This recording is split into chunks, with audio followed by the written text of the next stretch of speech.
Now tonight, as you know, we're putting together a rich, saucy beef stew. And it's pantry friendly. And every bite is just going to be filled with coziness, comforting, and it's perfect for a winter night. Now, I'm starting earlier in the day, and as you can see, I'm preparing a little breakfast. I prepared some bacon for the big guys, some biscuits, some eggs, did all of that. But particularly, I needed at least one slice of bacon to go into our pot for our beef stew because I knew that would just take it to a whole new level. So I'm cooking this bacon, and when I get to the end, I'll give him what he needs, take one piece out, chop it up, and have it ready for the beef stew. Now, one thing to keep in mind, when it's cold outside, you want your family to come into a delicious, hot, cozy, comforting meal. And this week, I'm going to show you, this is week 2, and I'm going to show you my 3 cozy comfort meals. We're starting with a delicious beef stew.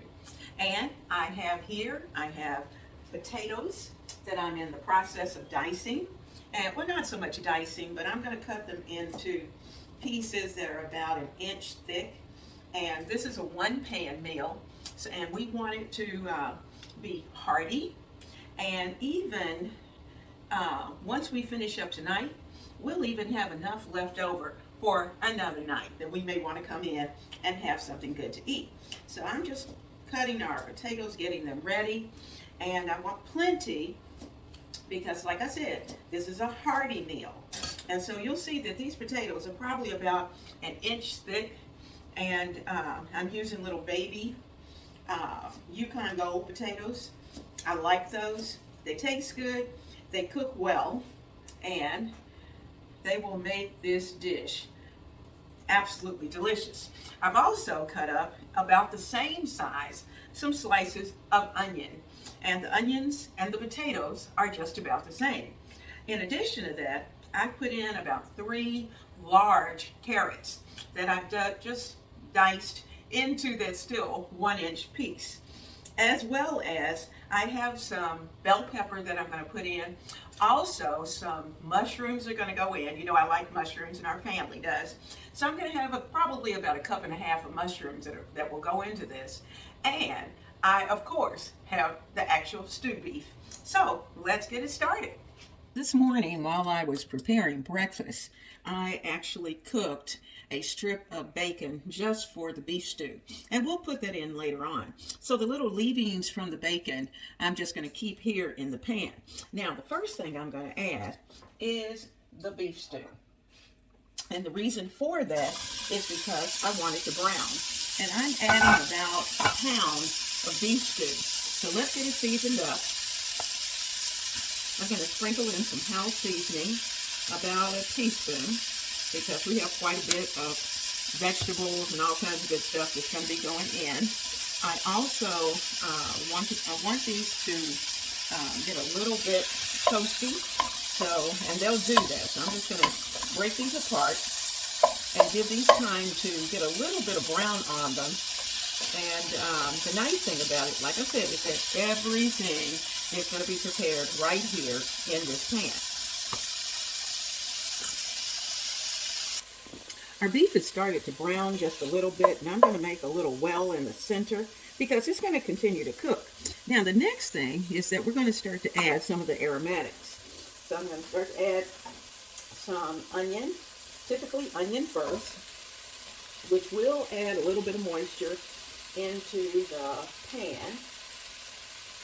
That's why I wanted the meat to have a chance to brown first. And I'm also, see if I can do this without making a mess, but I'm also going to add those carrots in because they're going to take quite a while to cook. And I'm going to let this slow cook today because I got time, and we're going to put it in this one pan, get it started, turn it down low, and we're ready to go. I'm also going to put in some green peppers, about 1 whole green pepper that I've sliced. Break those apart.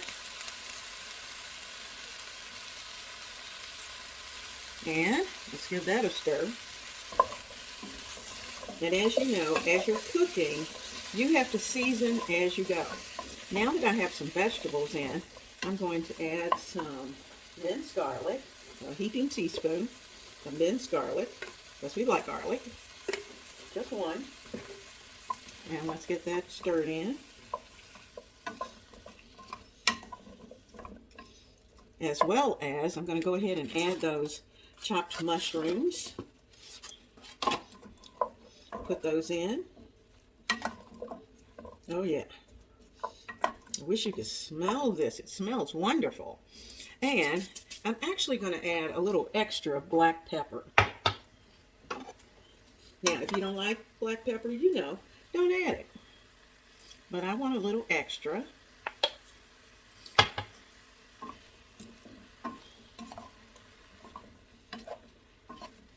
I'm also going to add the potatoes in.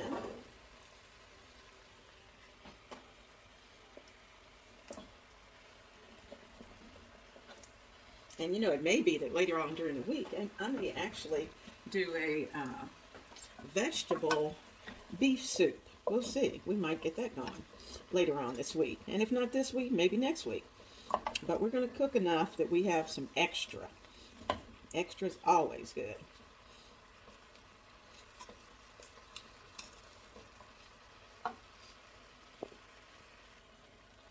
Okay, we've given this a chance for our tomato portion to start to melt down. I'll give everything a good stir.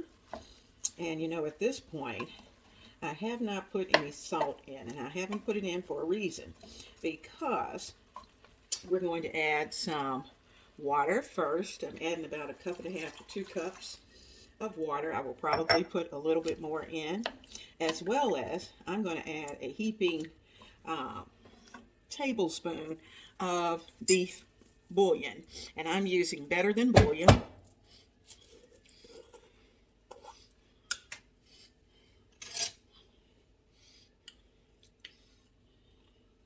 That's enough, and it's a little salty, so for that reason I don't usually add additional salt until the end after I taste it. So all of that's in. That's going to be enough to season our sauce that's going to develop.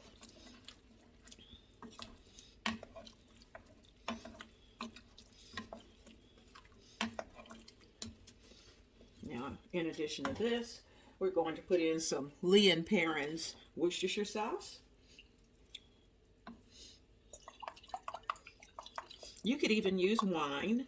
I don't have any wine today, but I have Leon Perrin's. You know, sometimes when you're serving wine, you might have a partial bottle left that's sitting in your refrigerator. Well, this is a good way to use it up, is to throw it into a good stew. Whether it's chicken or whether it's beef, it doesn't matter. All right, now I'm looking at this and I already know I'm going to need some more liquid. Okay.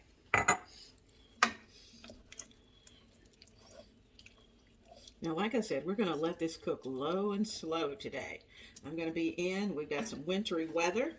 And so when it's time for dinner, we're going to have a delicious, hot beef stew ready to go. Now, everyone has a secret sauce. You know, I put in the tomato sauce. We're going to give this a squish of about 2 tablespoons of tomato ketchup, and you will be amazed. It's going to take everything to a really good level. It's not going to taste, you really won't notice the ketchup at all, but it's just going to add a certain amount of flavor that you will want to have in your beef stew. Notice I have a lot of vegetables. I like it that way, and you can certainly add additional vegetables if you wanted to.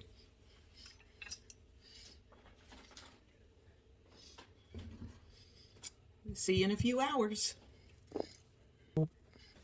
Now, one more thing we're going to put in is a bay leaf. That's a big one. And I had a little one that fell out with it. So we're going to put those in. Let me push those down. But remember, you must make sure that you take your bay leaf out before you start to serve your dish when it's ready. Okay? Oh my goodness, our beef stew looks divine. Now, what I'm going to do next, it's not ready yet because the potatoes are not soft and tender just yet. And it still has at least another hour or so to cook. But what I am going to do is to thicken up this sauce. And I'm going to do that using my oven toasted flour. Now I have about a tablespoon of oven toasted flour here in my cup. And if you don't know how to toast your flour, I do have a video on that down in the description box that you can pick up. Now, what I'm going to do is to take some of our juice, and I'm just going to add it to our mixture and start to stir. Let me get a little larger cup for that.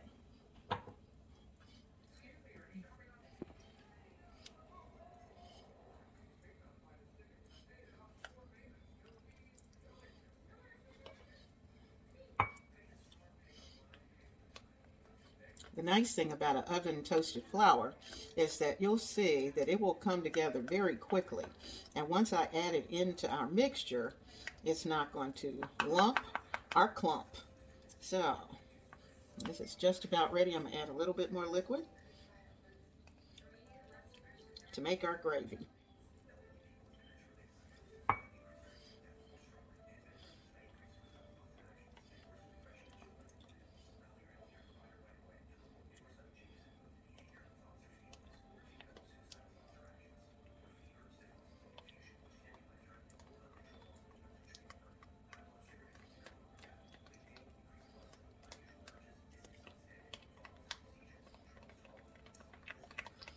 Okay.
Now, when you eat this beef stew this evening, you're going to want something absolutely delicious and hot to go with it. So I decided that I would make some homemade cornbread. So I've laid out all the ingredients, and everything was already in my pantry. I've also included a list of the ingredients as well as what they cost. You're going to see that this total dinner that is going to serve 2 nights, not one, was only somewhere around 10-ish dollars. How about that? Now, to go with that delicious beef stew that we're making, we're going to put together some cornbread. And so let's just work through it. I'll put the recipe down in the description box. Making your own homemade bread is always a lot of fun. But you know what? I don't make cornbread every night. And to be honest with you, I don't make it every week. So because of that, I absolutely have to have a copy of my recipe handy. But this is going to be so much fun because we're going to use our pantry essentials and we're going to make something that our family is going to love. It's going to be nice and hot and buttery, and it's just going to add so much to our beef stew. When you're making your meals and you're using your pantry, number one, you want to make sure that you always have everything that you need. So, what I like to do is that as I get low on a particular item, I have a running list in my planner so I can jot down whatever I need to add to my grocery list. And so for this week, I was able again to get under $50, and that included a couple of my pantry staples. I needed a little more all-purpose flour, even though you can see I have some, but I'm going to be using that quite a bit this week. I also needed some pasta that's going to go with one of the meals that we're going to cook this week. I needed some additional celery, and as far as seasoning is concerned, I had plenty of that. But you know, you have to look and you have to keep up with your pantry staples so that you know exactly what you have, so that when you get ready to prepare the meal, all you have to do is to open the door to your pantry and everything you need is right there.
We're going to add our cornbread mixture into my cast iron, which is nice and hot. And I also had added some melted butter down at the bottom. And what I found is that It's a little bit, I've got a little bit too much, but that's okay. I'm going to place it into a sheet pan so that just in case we have drips, it will go into the sheet pan and not into my oven.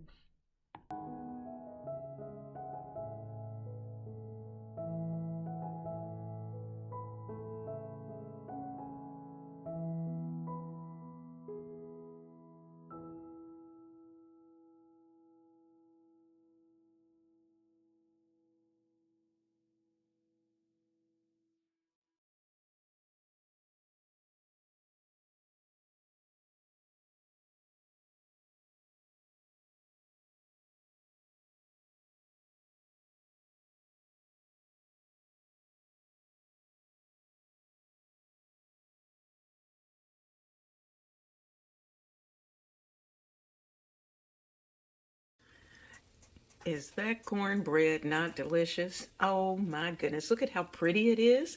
Let me hurry up and get it out.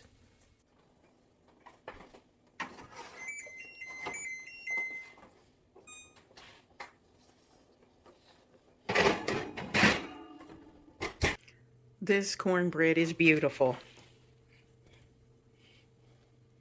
I can't wait to cut into it, but I'm going to give it a few minutes and then we certainly will cut right into this cornbread. And we're going to cut into it just a little bit early, but I want you to see that thank goodness I had put it on the sheet pan. Remember I told you we put a little bit too much in there and it did bubble over just a tad bit, but it's in the sheet pan and not on the oven. And I'm going to cut into this. Oh, it's perfect. You can see it's pretty clean. Make sure. Okay, I think it needs to go back in just a little longer. Not quite ready. Okay, back into the... Okay, that's clean. Yeah, we're good. It's just sticking to the... All right, we're good to go. Okay, now back to our process. We were going to take a little bit of a bite.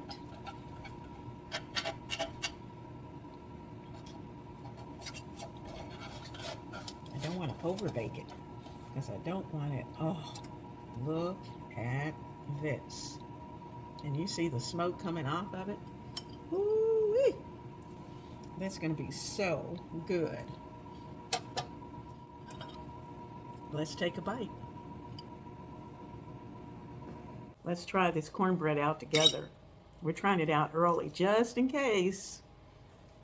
It's so light and fluffy.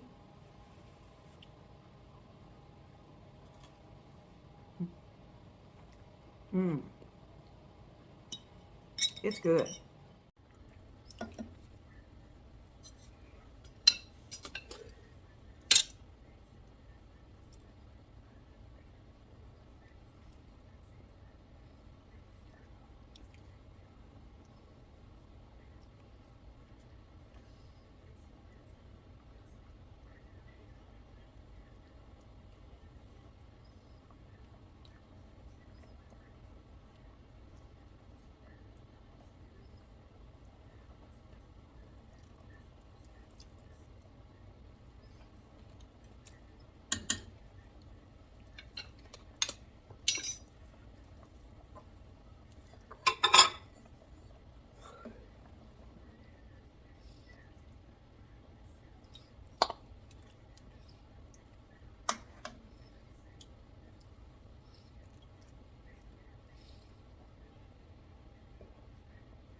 Now let me share our cooking economics moment. First, as we finish this week of cozy winter favorites, I'm going to share just a little bit of information. Now, one of the biggest lessons that I learned in the kitchen is that your time is as valuable as your groceries. And you know, when we brown extra meat or we roast extra chicken or we chop extra vegetables, then we're not just cooking, we're buying back time for another night. We're going to prepare a chicken orzo with spinach, and it's going to be so good, and it's going to be tasty, and it's going to be budget friendly. So let's get it done. I have my skillet nice and hot, and I have about a tablespoon of oil. And what I'm going to do is that I'm going to start with an onion that I've already cut up. It's nice and small, diced, because we don't want big chunks of onion in tonight's meal. So I've got that going, and I'm going to add some house seasoning to it because I want my onions to taste good. And if you need to know about house seasoning, it's down in the description box. But it's those seasonings, it's basically an even part of pepper, garlic powder, onion powder that I always have on hand so that I can put a meal together very quickly. And that is a part of my pantry. So we've got the onions going. I'm going to add the chicken so it can start to get hot.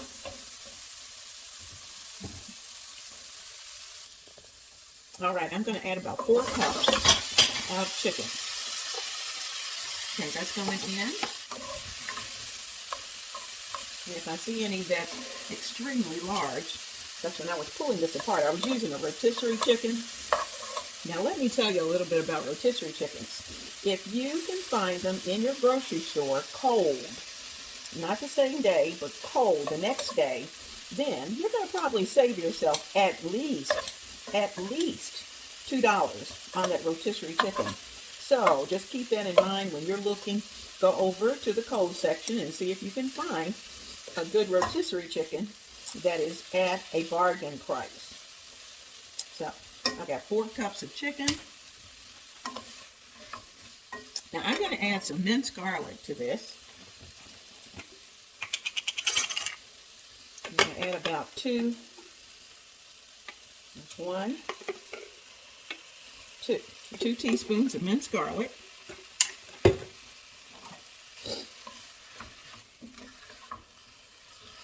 There we go. And now we're going to start to add the broth. Now I need at least 4 cups of broth. So I'm using a 1/2 cup measure here. I'm only measuring because you're here. That's a 1/2. That's 1. And that's 3. And that's almost 1/2. We're going to need a little bit more.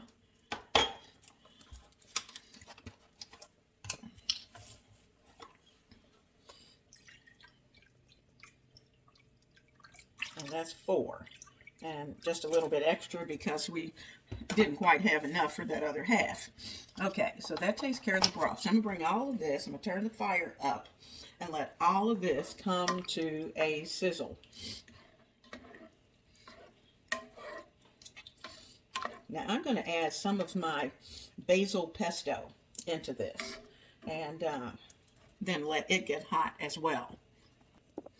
Okay, I've got my basil pesto and I'm going to add probably 2 teaspoons into our mix.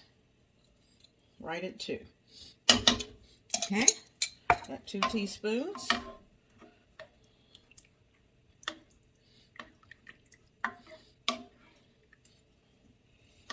Turning this fire up so it will start to bubble.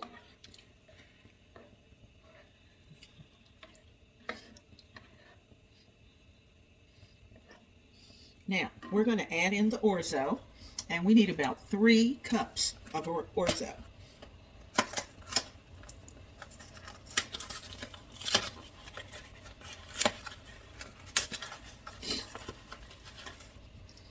So I'm using my 1/2 cup measure. That's a 1/2.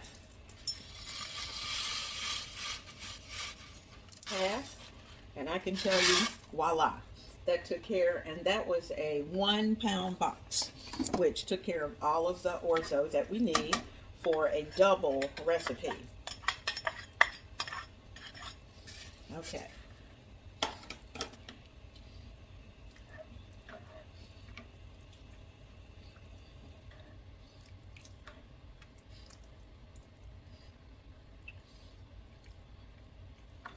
Now we're also going to add some Parmesan. Now I'm adding about a 1/4 cup of sun-dried tomatoes into our mix.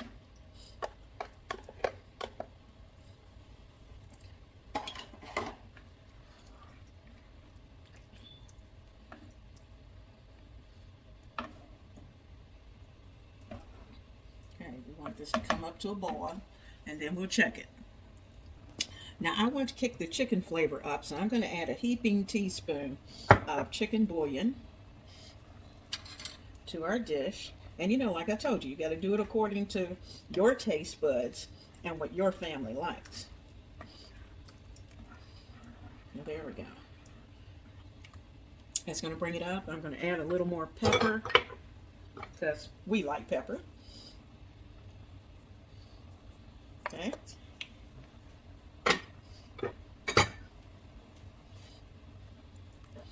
And once this really starts to bubble, then I'm going to add the cheese and the cream. Let me put a top on it.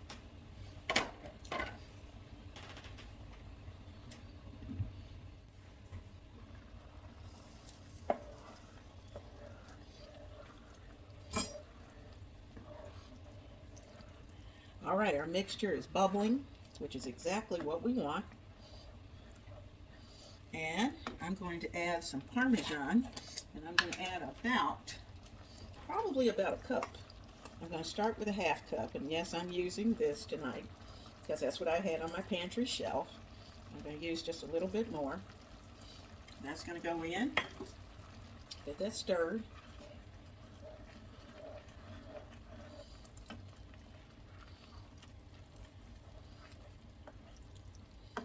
I'm going to turn it down just a little bit, but I'm going to add about 2 cups of cream.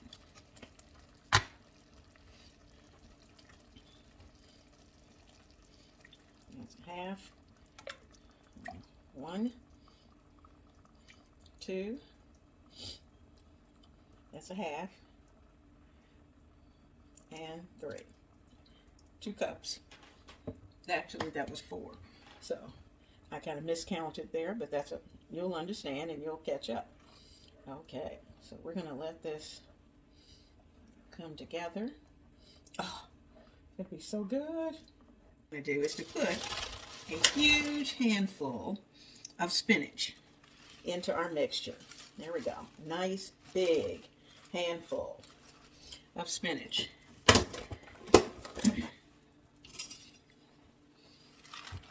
And push it down in there.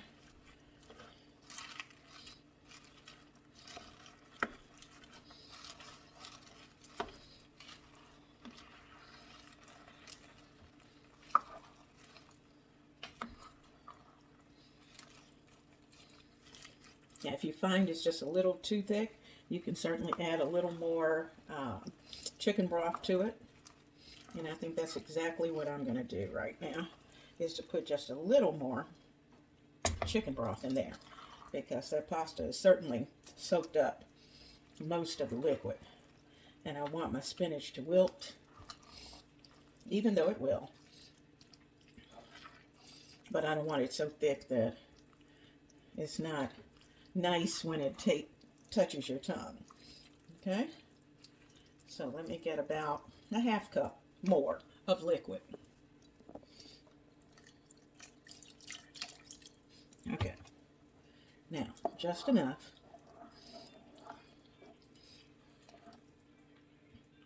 You know, we knew the pasta was gonna soak up everything, all the liquid. So that's why you have to go back, take a look at it.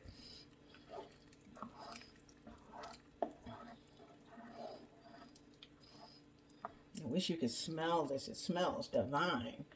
Between the sun-dried tomatoes, the basil pesto. It's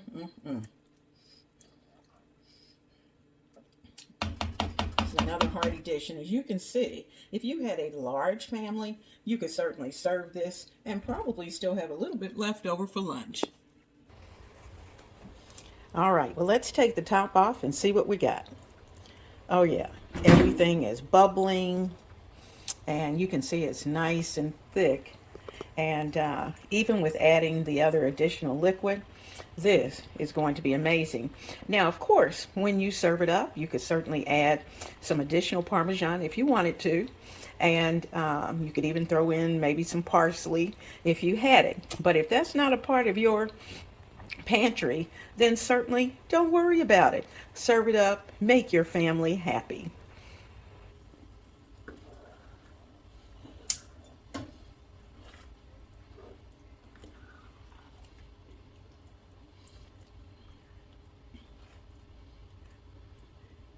You could serve this with garlic bread. You could serve it with cornbread, whatever you have. And you know, I made some delicious cornbread last night, and I think that's exactly what I'm going to serve mine with. Even though I know it doesn't necessarily go with this cuisine, but we like it, and that's what I'm going to do. And plus, when you bake something like that, you want to make absolutely certain that you're using it up. You do not want it to go bad sitting on the counter. Make sure you use it.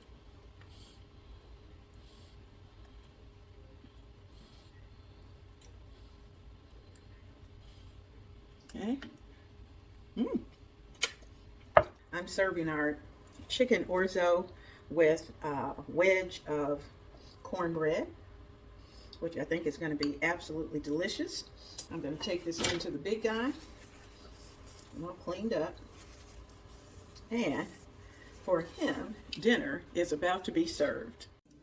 Now today, we're going to clean out the refrigerator.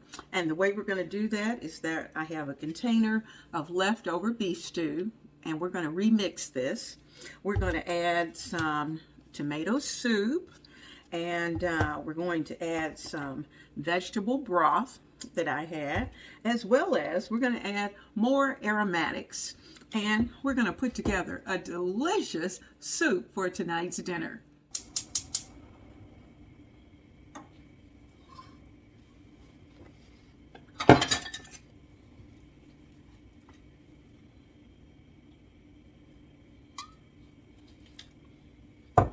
I've added about a teaspoon of olive oil. I'm going to start there, and we're going to add aromatics, and I'm going to use all of these. I have bell peppers, I have carrots, I have celery, I have onions, and I had actually put them in water to preserve them. I'm going to take them out and let them saute for a few minutes. So all of this is going to go in. Lots of veggies, because really this is a vegetable beef soup, and it's going to be more vegetable than beef. I still have a little bit of water down there, so I'm going to be real careful with that. I don't want the water in just yet. Okay, we've got all the vegetables there.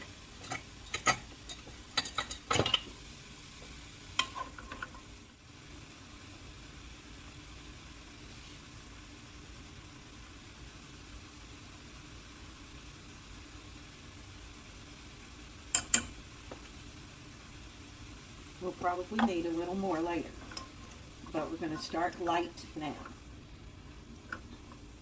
So let's get all of these vegetables cooked up. You'll notice that some are very tiny dice, some are larger slices.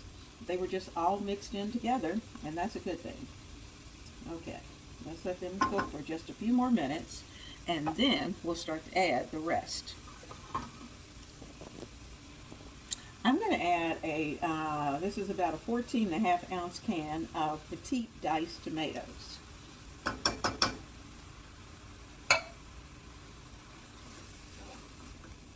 We're just making the base for the soup at this point.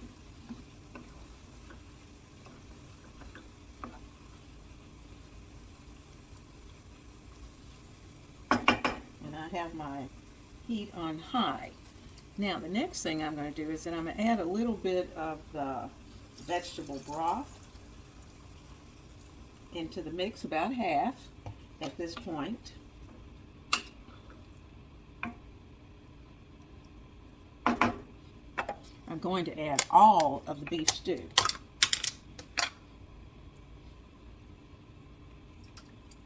Because that's where the real flavor comes. And oh my goodness, this is going to be good. I'm going to take my spoon and break down those potatoes and carrots that were in there that we kept large because we were making a stew. But since we're preparing a soup now, we can break those down. And they should be tender enough to do that.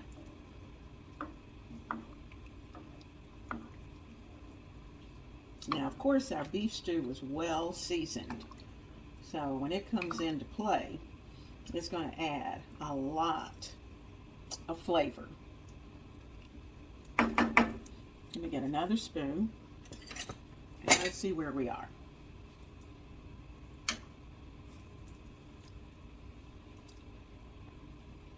Wow, that's good right there where it is.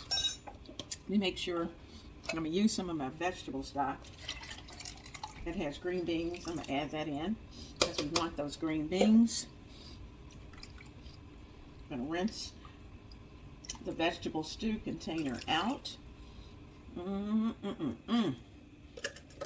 you know, I may not even use the tomato soup tonight.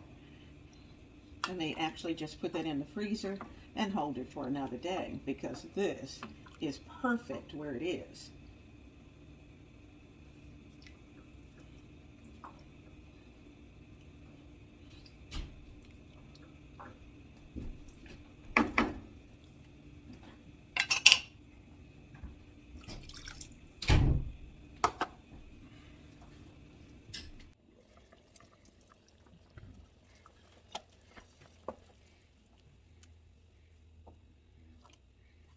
I always keep cans of mixed vegetables, and I'm going to add 1 can in. If you have corn, you could certainly add corn to your soup. You could add peas. Whatever you have is what you're going to put into your soup. Miss Denise and I planned a month of delicious, budget-friendly one-pan meals. And if you like that kind of cooking, then certainly on Saturday mornings, you're going to want to tune in to both of our channels. So look forward to seeing some delicious meals right here at Ebony Ivy Thyme, as well as over at Miss Denise's channel at Homemaking with Denise. Now, the advantage of having at least one soup of the week is that I can certainly have this tonight for dinner, or I can package it and have some to put in the freezer and some to keep for dinner and lunch. So it gives you options. And how easy was it? All we did was to remix our leftovers. And you know, so here's the thought for this week. The next time you're making something like our beef stew that we did, then think about this. Could I double this recipe and freeze half? Or could I stretch this into tomorrow's lunch? Or can I remix this particular dish, the leftovers, into something new? Now, cooking once, eating twice is one of the smartest ways to protect your budget. And it saves money on takeout, it saves gas on extra grocery runs, and it gives you some breathing room when you're tired in the evening. Now, that's our cooking economics moment. I hope you have enjoyed being in the kitchen with me this week. We have made some delicious meals, and I am so looking forward to next week and sharing some of those favorite cozy winter meals with you again.